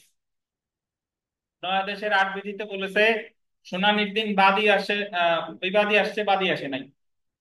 নয় আদেশের তিনে বাদী বিবাদী কেউই আসে নাই। আর নয় আদেশের আটে কে? বিবাদী আসছে, বাদী আসে। এবং এখানে আইনের ভাষাটা এরকম, যদি বিবাদী যদি কোনো কিছু স্বীকার করে তাহলে ডিক্রি দিবে বিবাদীর পক্ষে, বাট বিবাদী যদি কোনো কিছু স্বীকার না করে তাহলে বাদীর মামলা কি করে দিবে? খারিজ করে দিবে নয় আদেশের আট বিধিতে। এবং আপনাদের মনে রাখা দরকার যে নয় আদেশের আট বিধিতে যদি কোনো মামলা খারিজ করে নতুন মামলা দায়ের করা যায় না। বার টু ফার্দার সুট নিষেধই আছে। বার টু ফার্দার সুট আছে কত ধারায় জানেন? 12 ধারায়। কত ধারায়? 12 ধারায়। রেস জুডিশিয়াল মতো একটা বিধান। তো নয় আদেশের আট বিধিতে মামলা খারিজ হলে নতুন মামলা করা যায় না। তবে নয় আদেশের নয় বিধিতে খারিজ রদের আবেদন করা যায় কতদিনের মধ্যে? 30 দিনের মধ্যে। তামাদিনের কত অনুচ্ছেদ? 163। কি কারণ দেখাইতে হবে? Sufficient cause. এবং নয় আদেশের নয়ের যে দরখাস্ত, এটা যদি নামঞ্জুর হয় তাহলে এটা আপিল। নামঞ্জুর যদি হয় এটা কি? আপিল। এই যে আমরা প্রথম আপিলযোগ্য আদেশ, নয় আদেশের নয় নামঞ্জুর হইলে একটা আপিলযোগ্য আদেশ। কিন্তু নয় আদেশের নয় যদি মঞ্জুর হয় তাহলে অপরপক্ষ করবে কি? রিভিশন। অপরপক্ষ করবে রিভিশন। আর এটা ছাড়াও নয় আদেশের নয় ক, নয় আদেশের নয় ক আপনি সরাসরি খারিজ রোধের আবেদন করতে পারেন। এই ক্ষেত্রে আপনি এই সুবিধা একবারই পাবেন। এবং এই ক্ষেত্রে আপনার টাকা দেওয়া লাগবে কত? 1000 টাকা। 3000 না, কত টাকা? 1000 টাকা। এবং নয় ক আবেদন মঞ্জুর হোক বা না মঞ্জুর হোক, প্রতিকার কি? রিভিশন। এ হলো কাহিনী। এবং মনে রাখবেন যে নয় আদেশের নয় বিধির যে দরখাস্ত, এটা সানি মামলা, সানি মকদ্দমা। কিন্তু নয় আদেশের নয় ক সানি মকদ্দমা না। যত জায়গা ক আছে, 9 ক 13 ক, এই রদের দরখাস্ত, এগুলা কখনো সানি মকদ্দমা না। ক যুক্ত গুলো সানি মকদ্দমা না। তো একটু করি দেখেন, উক্ত খারিজ আদেশের বিরুদ্ধে প্রতিকার। নয় আদেশের আট বিধির অধীন কোন মকদ্দমা খারিজ হলে বাদী নিম্নলিখিত প্রতিকার রয়েছে। এক্ষেত্রে বাদী একই বিষয়ের উপর ভিত্তি করে নতুন মকদ্দমা দায়ের করা হতে কি থাকবে? বারিত থাকবে। উক্ত খারিজ আদেশ রদের জন্য নয় আদেশের নয় বিধির অধীন খারিজ আদেশ রদের দরখাস্ত করতে পারেন। এবং আদালতকে যথোপযুক্ত কারণ বা সাফিসিয়েন্ট কজ দেখিয়ে যথেষ্ট সন্তুষ্ট করতে পারলে আদালত খারিজ প্রদানের আদেশ সাপেক্ষে উক্ত খারিজ আদেশ কি করতে পারে? রদ করতে পারে। উক্ত আবেদন দায়ের করতে হবে তামাদি আইনের 163 অনুচ্ছেদ অনুযায়ী। আমি নয় আদেশের চারের যে দরখাস্তটাও করছি সেটাও কিন্তু 163-তে 30 দিনের মধ্যে। তবে উক্ত খারিজ রোধের দরখাস্ত যদি নামঞ্জুর হয় তাহলে বাদী উক্ত নামঞ্জুরকৃত আদেশের বিরুদ্ধে বিবিধ আপিল দায়ের করতে পারে। আমরা জানি যে আপিল যোগ্য আদেশের বিরুদ্ধে যে আপিলটা করে সেটাকে কি বলে? বিবিধ আপিল। এবং বিবিধ আপিল সম্পর্কে আলোচনা করছে 43 আদেশে আর 104 ধারায়। 43 আদেশে আর 104 ধারায়। কারণ দেওয়ানি কার্যবিধির নয় আদেশের এক বিধি অনুযায়ী, সরি 43 আদেশের এক বিধি অনুযায়ী নয় আদেশের নয় বিধির অধীন খারিজ আদেশ রদের আবেদন নামঞ্জুর হলো একটি কি আপিলযোগ্য আদেশ, কিন্তু এখানে উল্লেখ্য যে উক্ত খারিজ রদের দরখাস্ত যদি মঞ্জুর হয় তাহলে উক্ত আদেশ হলো একটা আপিল অযোগ্য আদেশ। যদি নয় আদেশের নয় দরখাস্ত মঞ্জুর হয় তাহলে সংক্ষুব্ধ তো আসামি, তাহলে সংক্ষুব্ধ কে, সরি বিবাদী, আমি বলে ফেলছি আসামি কে, বিবাদী। তাহলে বিবাদীর প্রতিকার হচ্ছে রিভিশন। তাই উক্ত আদেশের বিরুদ্ধে সংক্ষুব্ধ বিবাদী উচ্চ আদালতে রিভিশন দায়ের করতে পারে। এছাড়া ইন এডিশন টু দেখেন, এছাড়া নয় আদেশের নয় ক বিধির অধীন বাদী সরাসরি খারিজ রদের আবেদন করতে পারে, তবে এক্ষেত্রে আদালত অনধিক 1000 টাকা ক্ষতিপূরণ বা খরচ প্রদানের নির্দেশ দিতে পারে। কত টাকা? 1000 টাকা। এই বিধির অধীন প্রতিটি দরখাস্ত 30 দিনের মধ্যে হলফনামা সহকারে করতে হবে। হলফনামা হচ্ছে কি এফিডেভিট। এবং আপনাদের জানা উচিত যে দেওয়ানি কার্যবিধিতে শুধুমাত্র সত্যপাঠ বা ভেরিফিকেশন দেয় কিসের সাথে, প্লিডিংস এর সাথে, আরজি অথবা রিটেন স্টেটমেন্ট। আর বাদ বাকি যত যা আছে সবকিছুর সাথে কি দিবে, হলফনামা। এখানে বিশেষভাবে উল্লেখ্য যে নয় আদেশের নয় ক বিধির অধীন কোন দরখাস্ত মঞ্জুর বা নামঞ্জুরকৃত আদেশ হলো একটি আপিল অযোগ্য আদেশ, তাই এক্ষেত্রে সংক্ষুব্ধ পক্ষ রিভিশন করতে পারে। নয় আদেশের নয় ক বিধির অধীন কোন দরখাস্ত আদালত একবারের বেশি মঞ্জুর করবে। এবং আপনি একটু মনে রাখেন যে নয় আদেশের নয়ের যে দরখাস্ত, এটা কিন্তু আপনার স্থানী মকদ্দমা, কিন্তু নয় আদেশের নয় ক কিন্তু স্থানী মকদ্দমা না। যে জিনিসটা আমাদের মানে প্রশ্নের অংশ না, বাট জানতে হবে, সেটা হলো এটা একটু দেখেন যে নয় আদেশের 10 বিধির মধ্যে একাধিক বাদীর মধ্যে এক বা একাধিক বাদী অনুপস্থিত থাকলে, দেখা গেল বাদী 3 জন, একজন আসে নাই, তাহলে কি হবে? দেওয়ানি কার্যবিধি নয় আদেশের এক বিধির মধ্যে একাধিক বাদী থাকলে যদি এক বা একাধিক বাদী হাজির থাকে এবং অন্যরা অনুপস্থিত থাকে, তাহলে বাদীদের মধ্যে যে বা যারা উপস্থিত হয়েছে তাদের অনুরোধ ক্রমে আদালত সকল বাদী হাজির থাকলে যেভাবে বিচার করতো সেভাবে বিচার অনুষ্ঠানের অনুমতি দিতে পারে বা উপযুক্ত অন্য কোনো আদেশ দিতে। বুঝলেন কিনা? নয় দেশের 10 বিধিতে কি বলছে ভুইয়া বলেন তো? একাধিক বাদী বা বিবাদী থাকবে, তাহলে তাদের মধ্যে থেকে যদি একজন বাদী প্রতিরোধ উপস্থিত থাকে, সেক্ষেত্রে যদি ঠিক থাকে মানে বাকি সবাই উপস্থিত থাকে, তাহলে ওই একজন অনুপস্থিত থাকলে কোনো অসুবিধা নেই। উপস্থিত হতে যেতে হবে। এই অনলাইনে যারা আছেন কথা শুনেন না? Clear sir. শোনা যাচ্ছে আব্বাস স্যার। আব্বাস সাহেব তুই বলে কম শুনে, আপনারা কি কম শুনেন? না না sir, sir. Clear sir. Sir ভলিউমটা কম পাইতেছি স্যার। আপনি ওই যে কান পরিষ্কার করে লোক আছে বড় বড় লোহার জিনিস দিয়ে কান পরিষ্কার করে, ওইটা লাগবে। স্যার মন শেখা হয়ে দিলে ঠিক হয়ে যাবো স্যার। কান ঠিক পরিষ্কার আছে করা স্যার। লাগবে। যেহেতু উনরা শুনতেছে প্রেসক্রিপশন। সেহেতু আপনার মানে সমস্যা আমার না, উনরা তো আপনারা শুনতেছেন না কামরুজ্জামান সাহেব? জি স্যার, ক্লিয়ার স্যার। আচ্ছা, হইতে পারে তো স্যার, সেটের সমস্যা হইতে পারে। তাহলে মামলা খারিজ। আনোয়ার হক সাহেব এক কথায় বলেন, নয়া দেশের কয়টা বিধিতে মামলা খারিজ হয় বলেন? ও ও আর একটা কথা বলা দরকার, সেটা হলো এই যে যে অনুপস্থিতি, এটার বলে গড় হাজিরা। কি বলে? গড় হাজিরা। অনেকে আপনারা গতবার পরীক্ষায় আসছে গড় হাজিরা, এখন গড় হাজিরা দেখে সবাই মোটামুটি গতমম্ব হয়ে গেছে যে গড় হাজিরা জিনিস কি। গড় হাজিরা মানেই হচ্ছে অনুপস্থিত।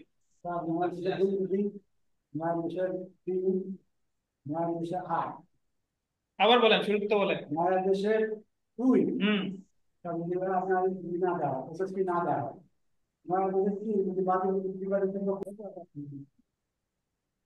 আমরা আর একটু একতরফা ডিগ্রিটা একটু পড়ে ফেলি। একতরফা ডিগ্রি খুব সোজা, সেটা হলো যে শুনানির দিন বাদী আসছে কিন্তু বিবাদী আসে নাই। তো এখন বিবাদী না আসলেই যে একতরফা ডিগ্রি দিবে বিষয়টা তা না। এই জায়গায় আদালত আগে দেখবে যে বিবাদী না আসার কারণটা কি, বাদী কি ঠিকঠাক মতো সমন বিবাদীরে দিছিল কিনা। আদালত যদি দেখে এই জায়গায় বাদীর কোনো ত্রুটি নাই, বাদী ঠিকঠাক ভাবে সমন দিছে তারপরেও বিবাদী আসে নাই, তাহলে আদালত কি দিতে পারে, একতরফা ডিগ্রি। তো একতরফা ডিগ্রি দেয় নয় আদেশের কত বিধিতে, 6 বিধিতে। একটু পড়ি দেখেন। মকদ্দমা শুনানির জন্য নির্ধারিত দিনে যদি বাদী হাজির হয় এবং বিবাদী হাজির না হয় এবং বাদী কর্তৃক বিবাদীর প্রতি যদি সমন যথাযথভাবে জারি হয়, তবে উক্ত ক্ষেত্রে আদালত বাদীর পক্ষে অর্থাৎ বিবাদীর বিপক্ষে যে ডিক্রি প্রদান করে তাকে একতরফা ডিক্রি বলে। দেওয়ানি কার্যবিধি ৯ আদেশের ৬ বিধিতে উল্লেখিত কারণে দেওয়ানি আদালত একতরফা ডিক্রি দিতে পারে। ৯ আদেশের ৬ বিধি অনুসারে যে ক্ষেত্রে মকদ্দমা শুনানির জন্য নির্ধারিত দিনে বাদী হাজির হয় এবং বিবাদী হাজির না হলে, সেই ক্ষেত্রে যদি এটা প্রমাণ করা যায় বিবাদী বরাবর সমন যথারীতি জারি করা হয়েছিল, তাহলে আদালত একতরফা ডিক্রির মাধ্যমে মকদ্দমা কি করতে পারে, নিষ্পত্তি করতে আস্তে পারে। ধীরে। আমরা চলে আসি একতরফা ডিক্রির শর্ত সমূহ।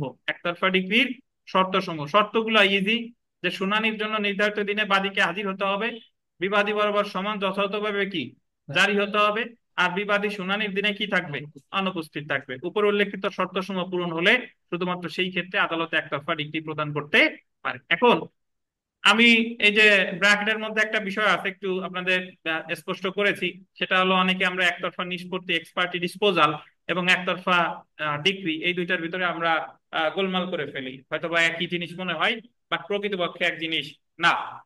একটি দেওয়ানি মোকদ্দমা নানা কারণে একতরফা নিষ্পত্তি হতে পারে। যেমন ৮ আদেশের এক বিধি অনুসারে বিবাদ যদি সর্বোচ্চ ৬০ কার্যদিবসের মধ্যে আদালতে লিখিত জবাব দাখিল করতে ব্যর্থ হয়, তাহলে আদালত উক্ত মোকদ্দমা একতরফা নিষ্পত্তির আদেশ দিতে পারে। একতরফা নিষ্পত্তির সিদ্ধান্ত হলো একটি আপিল অযোগ্য আদেশ, তাই এর বিরুদ্ধে সংক্ষুব্ধ বিবাদী উচ্চ আদালতে কি রিভিশন করতে পারে। অপরদিকে একতরফা ডিক্রি সম্পর্কে উপরে বিস্তারিত আলোচনা করা হয়েছে বা নিচে আরো পড়বো। আচ্ছা, দুইটা বিষয় কি বুঝতে পারছেন? কারণ হ্যাঁ, একটা তো বিবাদী নিজে উপস্থিত হচ্ছে না, জি, দাখিল করছে, আর একটা বিবাদী যে লিখিত জবাব দেব এটা দাখিল করে। দাখিল না করে। আচ্ছা, এটাই হুম। বিবাদী দাখিল। এখন আমরা চলে আসি যে একতরফা ডিগ্রি বাতিলের আবেদন করতে পারে। একতরফা ডিগ্রি বাতিলের আবেদন কে করবে, বিবাদী করবে। কে করবে, বিবাদী।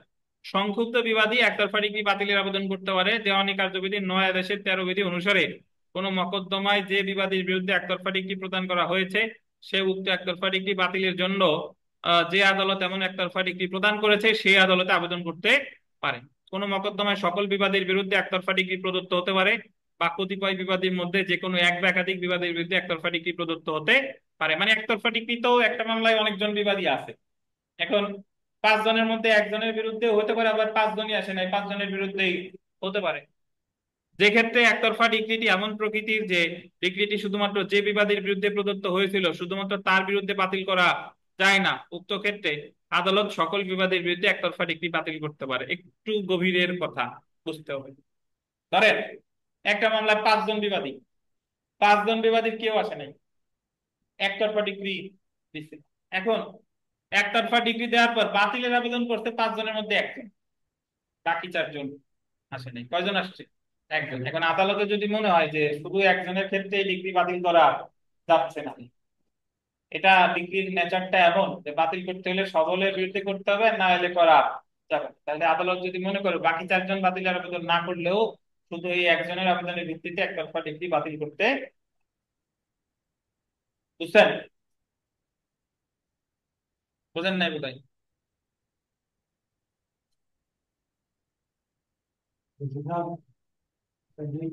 একটা বছরে ৫ জন, ৫ জনের জন্য একদিনের জন্য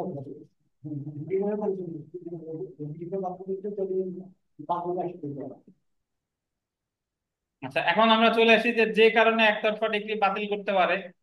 কোন মকদ্দমা বিবাদীর বিরুদ্ধে একতরফা ডিগ্রি প্রদান করা হলে তা রদ করার জন্য বিবাদী ৯ আদেশের ১৩ বিধির অধীন ডিগ্রি প্রদানকারী আদালতে আবেদন করতে পারে, এবং উক্ত বিধির অধীন আদালত একতরফা ডিগ্রি বাতিল করতে পারে যদি সন্তুষ্ট হন যে বিবাদী বরাবর যথাযথভাবে সমন জারি করা হয়নি, আর শুনানির জন্য নির্ধারিত দিনে বিবাদীর অনুপস্থিত থাকা কি ছিল, যথেষ্ট কারণ ছিল। অর্থাৎ আদালতে যদি সে দেখাইতে পারে যে তার বরাবর সমন ঠিকঠাক ভাবে জারি হয় নাই এবং তার অনুপস্থিত থাকার মানে সাফিসিয়েন্ট কজ ছিল, তাহলে আদালত একতরফা ডিগ্রি রদ করতে পারে। এখন একতরফা ডিগ্রির বিরুদ্ধে সংক্ষুব্ধ পক্ষের প্রতিকার, অনেকগুলা প্রতিকার আছে।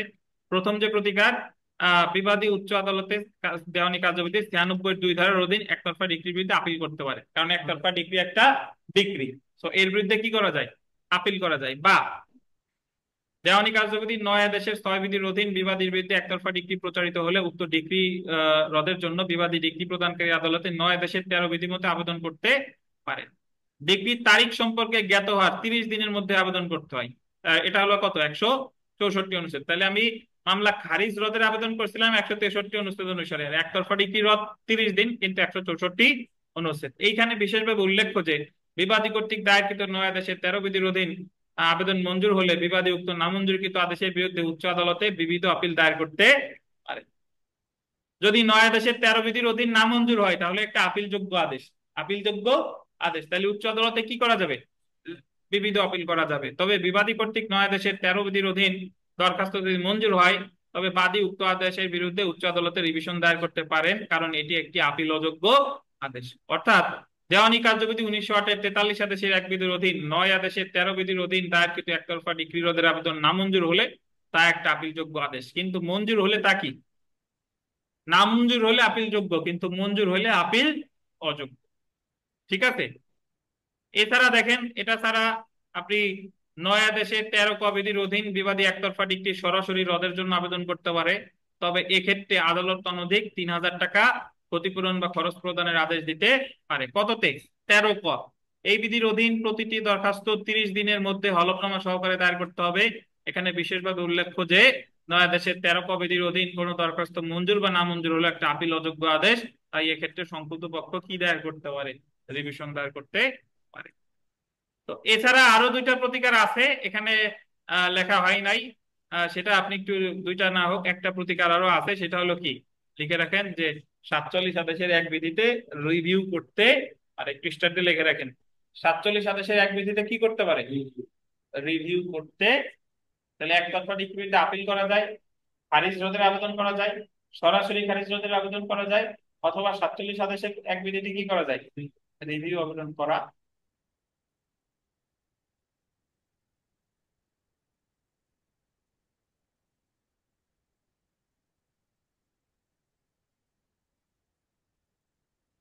এখন আমাদের একটা প্রশ্ন আছে, সেটা হলো পরীক্ষায় প্রশ্ন আসে যে খারিজ রদ বা একতরফা ডিক্রি রদের ক্ষেত্রে যে সাফিসিয়েন্ট কজ, পর্যাপ্ত কারণ কি কি হতে পারে, মানে কি কারণ দেখলে আদালত সন্তুষ্ট হতে পারে যে এটা আসলে সাফিসিয়েন্ট কজ।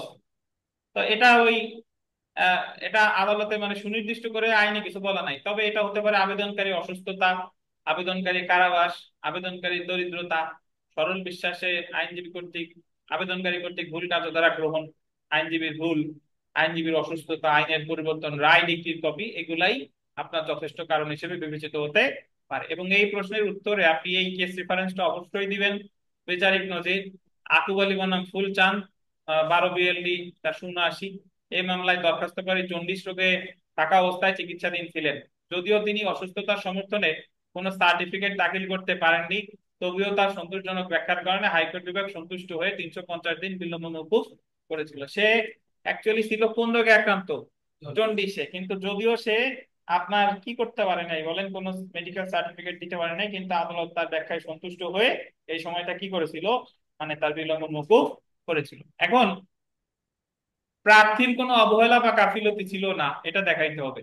দেখেন, আহ খারিজ আদেশ রদ বা একতরফা ডিক্রি রদের ক্ষেত্রে আবেদনকারীকে প্রমাণ করতে হবে যে গড় হাজিরার ক্ষেত্রে তার কোনো অবহেলা বা গাফিলতি ছিল না। আবেদনকারীর অবহেলা বা গাফিলতির কারণে কোনো মকদ্দমা খারিজ বা একতরফা ডিক্রি হলে উক্ত ক্ষেত্রে আদালত তা রদ করতে পারে না। একটা মামলায় ওই একজন সরকারি পিপি, ধরেন দুদকের মামলা, তার আপিল করতে দেরি হয়ে গেছে, বিলম্ব হয়ে গেছে, তো তখন বিলম্ব মওকুফের আবেদন করে সে দেখাইছে যে আমি আপিল ওই সৌম্যগতি নকল হারাই ফেলছিলাম, মামলার নথিপত্র হারাই ফেলছিলাম।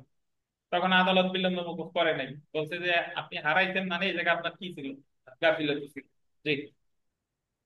এছাড়া দেখেন, গড় হাজিরার যুক্তিসঙ্গত ব্যাখ্যা।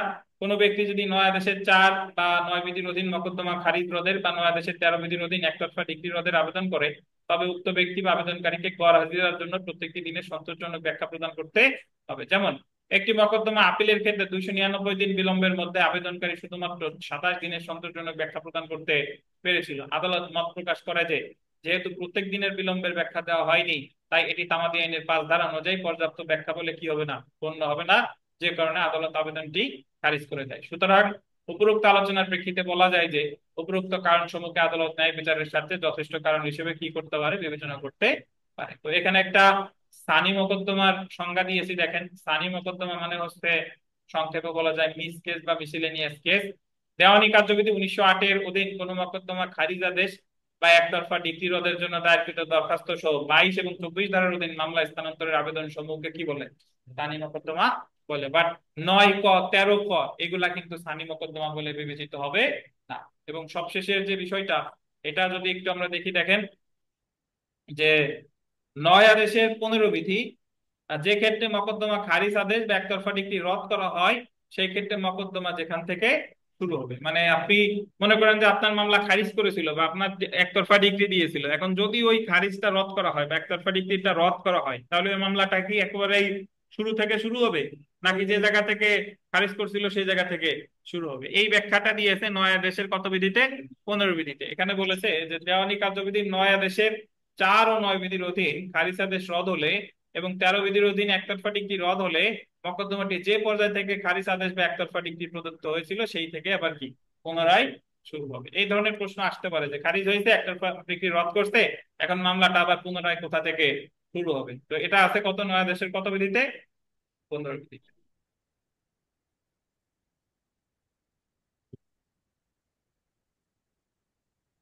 তো 9 আদেশ আমাদের প্রায় শেষ। 9 আদেশের যে জিনিসটা আছে সেটা হলো আমাদের এই জায়গার ওই মুস্তাবিদা। তো মুস্তাবিদার এখানে আমরা যে প্রথমে যেটা দেখাইছি, মুস্তাবিদা ওই একই, মানে লেখার যে সিস্টেমটা এইটাই শুধু জানা দরকার, আর বাকি সবকিছু কিন্তু একই টাইপের। তো আমরা প্রথমে যে মুস্তাবিদাটা দেখি সেটা দেখেন, দেওয়ানি কার্যবিধি 9 আদেশের 9 বিধি মোতাবেক মূল মকদ্দমাটি পুনঃপ্রতিষ্ঠা বা খারিজ রদ করার জন্য বাদী পক্ষে দরখাস্ত। খারিজ রদের আবেদন তো ডেফিনেটলি কে এই করে? বাদীই করে। মোকাম বিজ্ঞ যুগ্ম জেলা জজ প্রথম আদালত ঢাকা। দেখছেন এই জায়গা কি বলছে? মিস কেস নন, মিস কেস বলছি না? তো আপনার এই জায়গায় মিস কেস নাম্বার বসানোর দরকার নাই, এই জায়গায় মিস কেস ডট ডট দিবেন, কারণ মিস কেসটা তো আমি করতেছি, নাম্বারের জায়গা দেওয়া যাবে না, জায়গা ডট ডট দেন। আর আপনি লিখতে পারেন উদ্ভূত, এই মিস কেসটা উদ্ভূত হয়েছে কোন মামলা থেকে? দেওয়ানি মামলা নং এত। বুঝছেন? মিস কেসটা যে করে, সানি মামলাটা যে করে, তারে বলে বাদী বা মজহর। বাদী বা কে? মজহর। আর যার বিরুদ্ধে করে, বিবাদী বা তরফসানি। বলেন তো বিবাদী কখনো মজহর হবে কিনা? হবে। যদি বিবাদী ওই যে একতরফা ডিক্রি রদের দরখাস্ত করে, তাহলে মজহর কে? বিবাদী। মানে মিস কেসের দরখাস্তকারীরে বলে হলো মজহর, আর প্রতিপক্ষরে বলে কি? তরফসানি। আচ্ছা, মজহর। মজহর। তাহলে দেওয়ানি কার্যবিধি 1908-এর 9 আদেশের 9 বিধির অধীন বাদীপক্ষে মূল মকদ্দমাটি সানির জন্য খারিজ আদেশ রদের জন্য দরখাস্ত। তো এটা খুব সোজা। সেটা হলো যে আপনি ওই যে বিস্তারিত বিবরণ দেন, এই জায়গা 1 2 3 4 হবে যে অমুক তারিখে মামলা ছিল, আজকে এই দিন ছিল, আমি মামলায় মোটামুটি অমুক দিন শুনানি ছিল, শুনানির দিন আমি আমার আর একটা মামলা ছিল, দেওয়ানি মামলা ছিল, আমি উকিল সাহেবকে বলে গেছিলাম আমার জন্য সময়ের আবেদনের দরখাস্ত করতে। উনি শুনানির সময়ের আবেদনের দরখাস্ত করছিল, বাট যখন মামলাটা তাকে তোলা হয় ওই মুহূর্তে তিনি আর একটা মামলার শুনানিতে ছিল। এই এর ভিতরে এই কথাই বলা আছে। তো পরবর্তীতে আদালত আমার মামলাটা আমার অনুপস্থিতির কারণে কি করে দেয়? খারিজ করে দেয়। কিন্তু যেহেতু আমি অমুক আনুষ্ঠানিক কাজে ছিলাম, তো এই খারিজটা রদ করতে কি হয়? মর্জি হয়। এই হলো কাহিনী। একবার পড়লে আপনারা বুঝে যাবেন, তারপরে হলফনামা তো বুঝে নিন। এই।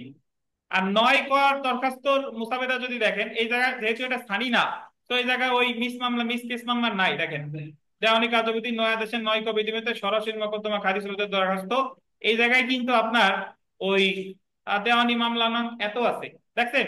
কিন্তু এই জায়গায় কি মিস কেস আছে? মিস কেস নাই, এটা মিস কেস না, 9 ক মিস কেস না। বাদী দরখাস্তকারী বনাম ডট ডট বিবাদী হচ্ছে কি? প্রতিপক্ষ। এই জায়গা মজহরও নয়।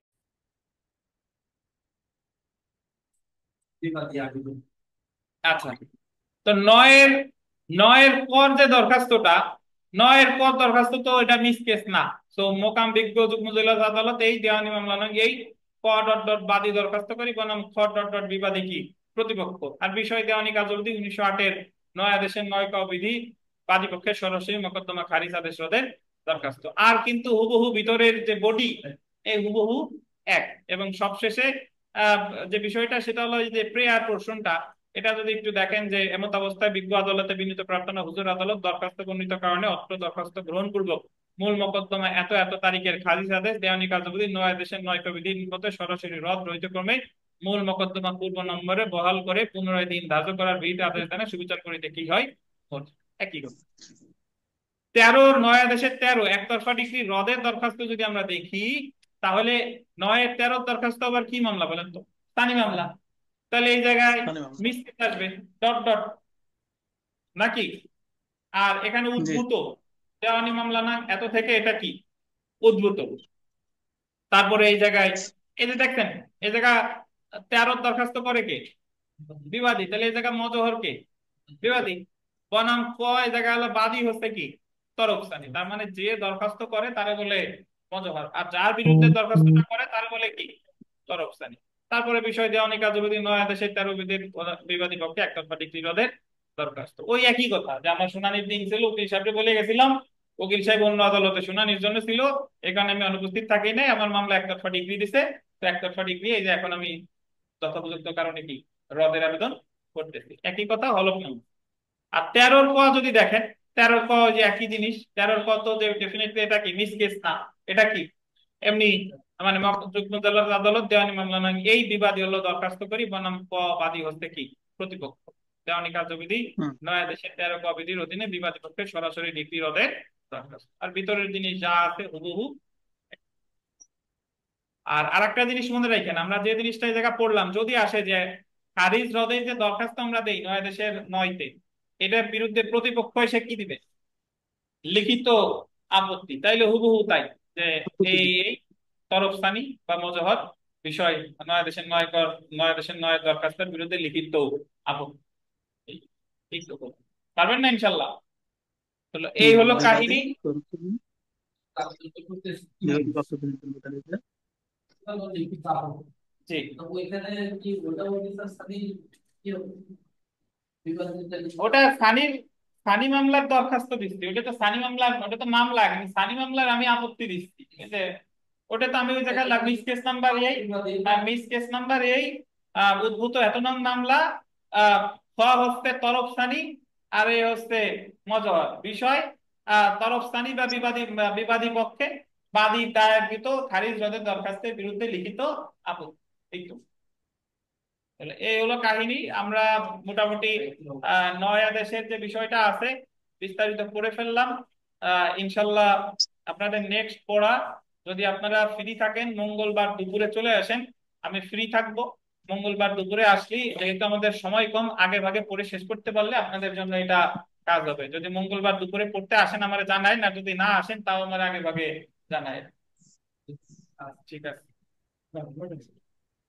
মঙ্গলবার বন্ধ নেবেন? স্যার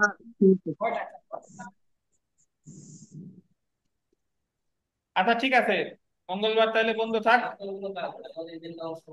আপনারা ইসে আইসেন, শুনেন, মঙ্গলবার বন্ধ থাক, বাট বুধবার বিকেলে আইসেন। বুধবার যেহেতু আমাদের অফিস ডে নাই, তো আমি ওই এমসিকিউ ব্যাচে বর্তমানে পড়াচ্ছি ওই আপনার সকালে, তো ওইটা চলে যাবে। আপনারা যেহেতু বিকাল ফাঁকা আছে, বিকেলে আইসেন, কাজে লাগাই। ঠিক আছে, তাহলে সবাই ভালো থাকেন, ঈদ মুবারক। সকলের ঈদের দাওয়াত রইল, অনলাইন অফলাইন যারা আছেন। আল্লাহ হাফেজ। আসসালামু আলাইকুম স্যার।